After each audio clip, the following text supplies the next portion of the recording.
Hey guys, welcome to my channel. My name's Courtney, and in this video I have another review, but this time I'm going to be doing 3/4 size guitars. I started off by using my sister's Taylor Grand Auditorium, which is here. So after a couple months of that, I decided to finally get my first guitar, or first acoustic guitar anyways. After handling my sister's Grand Auditorium, I decided that it's a little uncomfortable for me to play. So the point is that when I decided to get my first guitar, I figured the more comfortable I was playing, the more I would be encouraged to play. So I decided to go with a 3/4 size guitar. I just started playing guitar this past January 2020, so I don't claim to know everything or even that much about guitar yet. This is just me giving an honest perspective and review and my personal opinions about these two guitars. So if you're interested in knowing any more about my musical background or about me, I will post a video to that in the card and in the description. And all of these guitars I'll go ahead and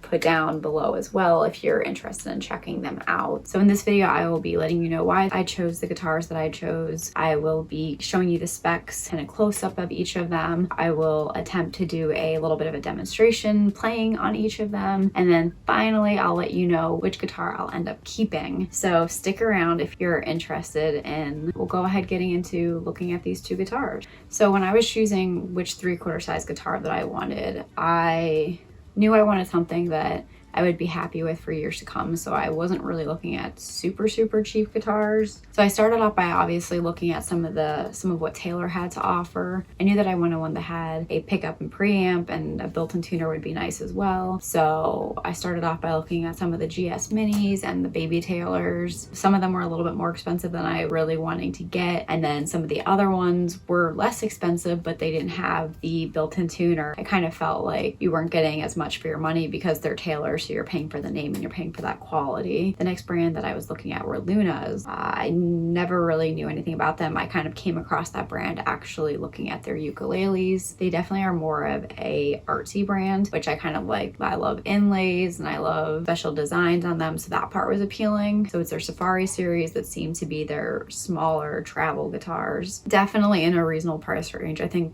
all of them were under $400. So something else that I forgot to mention though is I'm comparing all these to the Taylor Grand Auditorium because I feel like even if you don't have a Taylor Grand Auditorium, chances are that if you've gone to a guitar store or a guitar center, you've at least picked one up and maybe messed around playing with one, because it seems like they're a really common guitar shape, size, body. I was hoping it would give you a little bit better of an idea of how they actually compare. I'm also going to play the demo on the Taylor so you can see how these sound compared to like a very classic full body size guitar. So the first guitar that I will be showing you guys is the Luna Safari Koa Supreme Acoustic-Electric. So it does have a pickup, and then it has the dials for adjustment inside the sound hole. It's definitely a really small body. After going from the Taylor Grand Auditorium, which is here, it is much thinner. I'll try to show you here. So you can see, like, you could almost fit this guitar inside of your Taylor.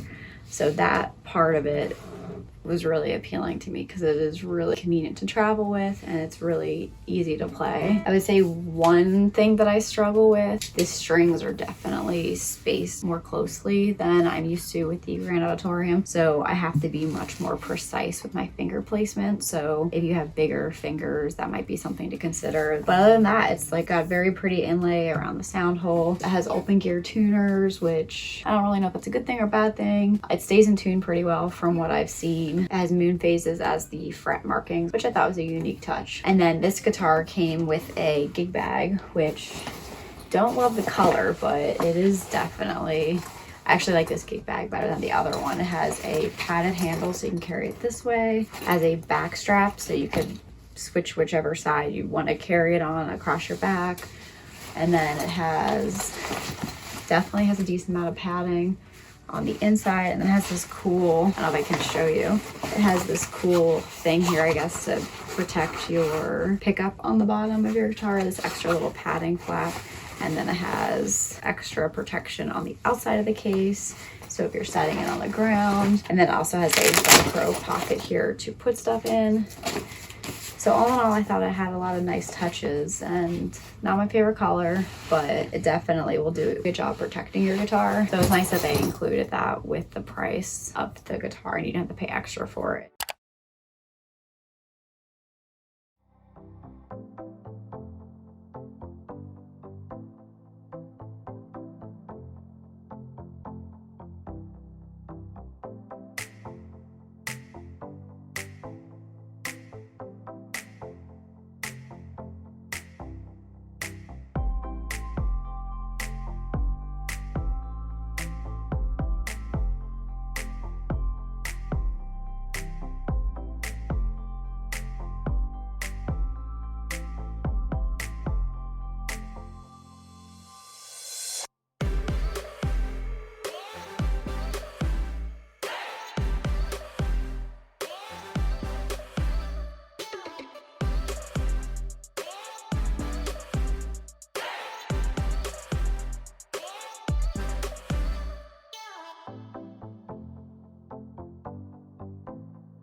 All right, so the next guitar that I chose is the Faith Nomad Mini-Neptune. It is an acoustic-electric, so it has the pickup and it has a built-in tuner, which I was very excited about. It comes with closed gear tuners. This as well has the inlays around the sound hole. Doesn't have as many fret markings. It just has their logo on, I believe it's the 12th fret. It has the, I don't know how you say that, the abalone pearl inlays in the bridge pins, which I do like that. And I think that the bridge is just really, really pretty. I just really like the way that mahogany guitars look, I'm finding, and ukuleles as well. So this one is definitely bigger than the Koa. So you can see it, this Koa has like a very rounded back. This Faith is completely flat. It's a little bit thinner, a little bit shorter. So this is definitely, if you're like a really small person, or even this might be good for kids. This one's a little bit bigger, so I think you get a little bit more sound out of it. And then to see what it looks like next to the Taylor Grand Auditorium, they're much more comparable in size than the Koa and the Taylor. And this one also does come with a gig bag.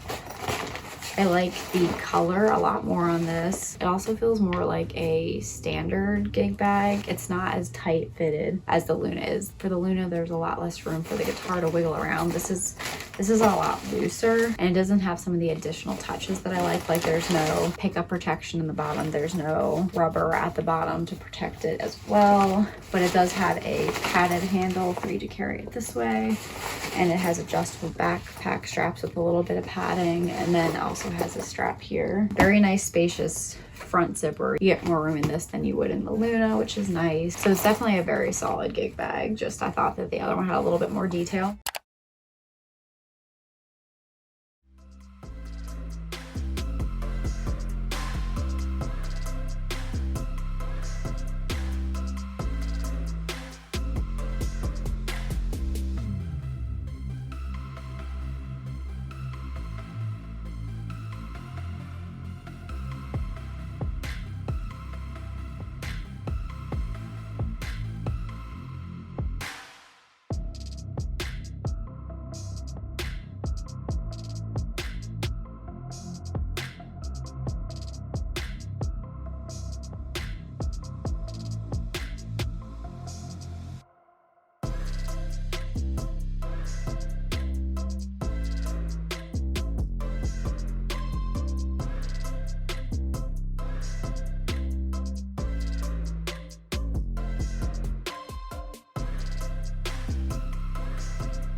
So hopefully those playthroughs weren't too painful for you and they gave you some idea of what each of these guitars sound like and how they compare to a full body size guitar. So what are my final thoughts and which one am I going to be keeping? Let's get them in here.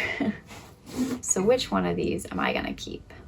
Basically, I'll just flat out say I'm gonna definitely keep the Faith. I'm very impressed with the quality and sound of this guitar. I honestly could see myself getting another Faith in the future. They have some really, really cool limited edition ones. So why am I choosing the Faith?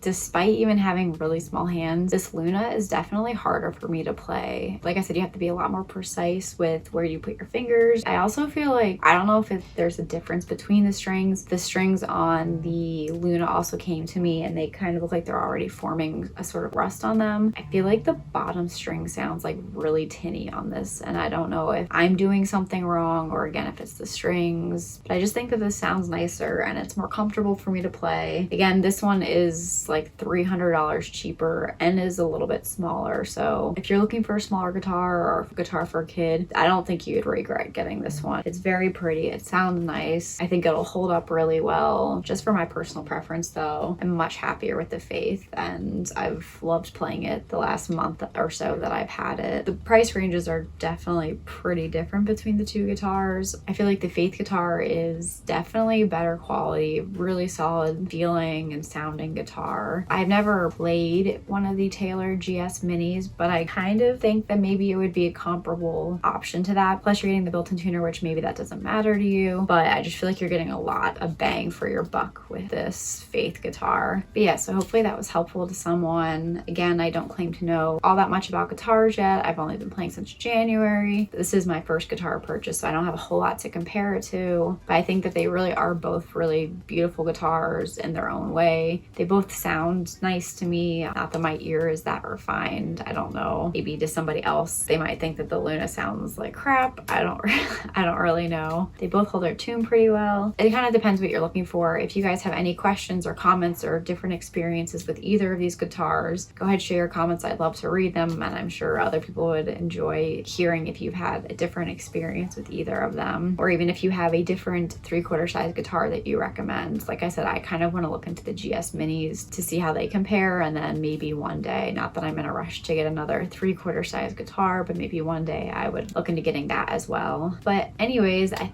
think that that's it for now. Again, if you have any questions, I maybe missed something, go ahead and post your comments below. I know I have at least one more review video coming and a couple other fun videos. Definitely highly recommend watching my about me video, because I kind of talk about where I'm going with this channel. If you guys have any ideas, feel free to share them with me. I'd love to hear them. So if you found that helpful at all, make sure you smash that like button and subscribe for future videos. Other than that, thank you guys so much for watching and have a wonderful day. I'll see you in the next video.